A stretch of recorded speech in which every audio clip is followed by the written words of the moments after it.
Hi. That's kind of weird. The coffee cup looked like part of the display. I moved me over here for a second so that we can zoom in on this. So this is the predecessor of 280 and 281, and I've already made a couple of advances from here. So here's the string shapes that are involved with these major sevenths, okay, minor sevenths, major sevenths, dominant seventh, okay? And the question was, where are they? You can play them anywhere, is the interesting part. Okay, so for C minor seventh, I have C down here.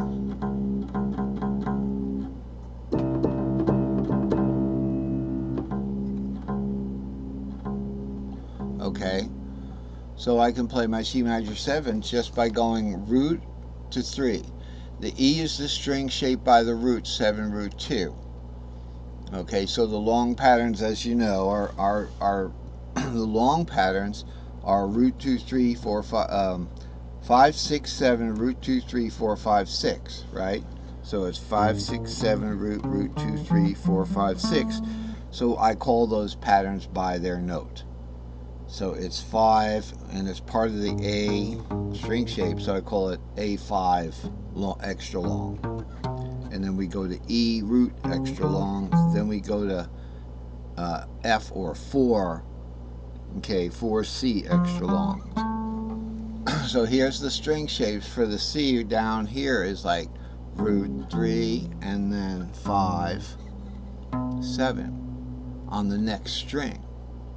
Okay, so we need to use the long patterns, and then if we go to B half diminished seventh after that, we're going to go to 7, 2. Now this isn't a long pattern. Now we're in the regular E shape here. Okay, so 7, 2, and then we go into a long again. All right, because that 7 root 2 is the E pattern, and then we go into the 4, 6. You know, so we've got this kind of thing. And then what did we do? Okay, we went 5, 7. All right, and then we go 7, 2, 4, C. Just the way that I'm doing them there. But in actuality, C would go to the D the other way. We went the wrong way. Now this is important. In guitar, there's a whole lot of this stuff. Which way do you go? One way or the other. Remember one thing, it's either one way or the other. If it's not the one way, it's the other way. See how we had a repeat note there? that was like a little red flag. And I was like, what's wrong? Well, what was I thinking when I did this? Well, because it goes this way if we're just going like this. The thing to remember is that this and that, that we have to work for what we get. So if you look at starting that C, we had the root, the 3, okay, and then we went to 5 and 7, root 3, 5, 7. We're going down this chart. We're not going up the chart. Okay, so root 3, 5, 7. We're going to see that in the next chart. Alright, so it's easy to get a little confused sometimes, but there's no reason to. We want to look at this, and then we have a whole new chart today, 282. This is 281. We start with F minor 7th. Can start on any F minor 7th. Start on any F minor 7th, so we might as well start on this F here. It's 4, 6 key of C. F is the 4th, 4, 6, and we're going to ramp up root 3. Why are we ramping up? We're ramping up because if we went straight up with those shapes, we'd run out of strings faster than if we ramp up. So if we ramp up, and that's part of chart 282, lesson is using double string shapes to ramp up with pure double string shapes, all short patterns, but we're going to ramp up with them, and that will also help us if you want to learn violin or cello. It'll help you do the double string shapes to play those things, because we're going to be playing longer strings instead of like you'll be playing and sliding your finger up.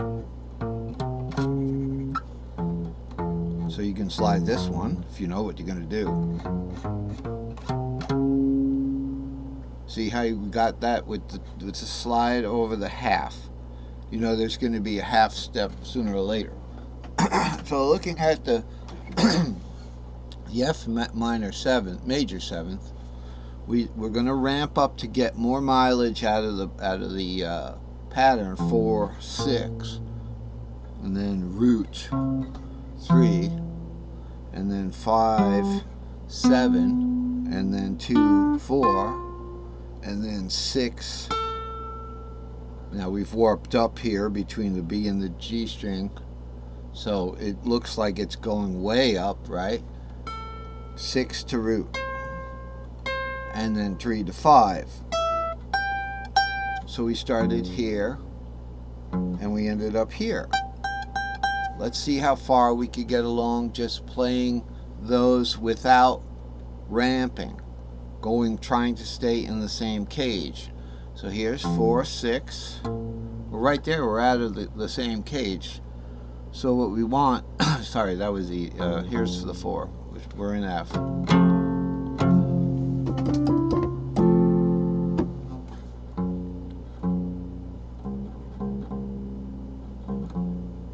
Okay, so we're going to go 4 to 6 to root to 3. Let's do it in C. Let's do it in C. 4, the 4th of C. That was the 4th of C, sorry.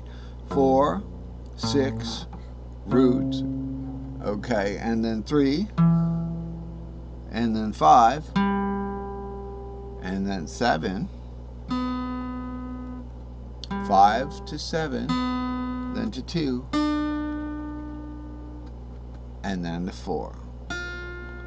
So we got up to this note, but on the ramp function, we were able to get up to this note. Now, what we really did there was 4, 6, root, 3, and then we went 5, 7, 2, 4. That's how we ended up here. When we did the ramp function, we went 4, 6, root, 3, 5, 7, 2, 4. How did we kept going on it. We kept going. I think we went into, then we were able to do the A minor 7th. See, we were able to do the A minor 7th, which was up here, okay, which was, you see that? So we were able to cover an extra A minor 7th there, where if we just went straight up here, we had to stop it. We only had 2. We only had this guy and this. We had this guy and we had this guy. Okay, so that's why we're doing the ramp patterns. That's an important lesson to remember. We're getting more mileage out of the patterns, and with the major 7ths, we've got longer patterns. Now, don't forget, we're going down the pattern when we're doing the major 7ths. We want to get an arrow here. We're going down the pattern, down. To go up the major 7ths, we're going down the pattern.